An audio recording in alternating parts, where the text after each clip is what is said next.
Hello everyone, আজকে আমি আপনাদের সাথে শেয়ার করব বছরের শেষ আম পাড়াপাড়ি। এজন্য শেষ বলছি কেননা এখন আমের সিজন শেষ।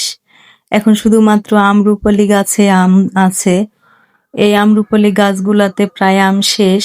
এই গাছগুলো ভরে আম ছিল একদম থোকায় থোকায়। এখন প্রায় শেষের দিকে। এই যে দেখেন কিছু আম মাটিতে পড়ে আছে, এগুলো পাখিতে খাচ্ছে। আমগুলো খুব দ্রুত শেষ হয়ে গেল। এর একটা মাত্র কারণ হচ্ছে আমরা অর্গানিক ভাবে আমগুলো খাই।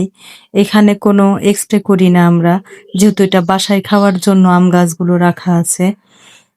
এই আম গাছগুলোতে কোনো স্প্রে না করার জন্য আমের উপরটা দেখতে পাবেন তেমন চকচকে না। আমগুলো চকচকে না হলেও ভিতরটা খুবই মিষ্টি এবং খুবই সুস্বাদু।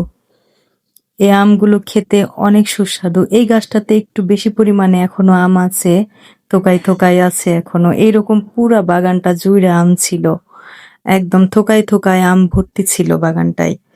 এই যে দেখতে পাচ্ছেন আমের গায়ে স্পট আছে, এগুলো স্প্রে না করার কারণে।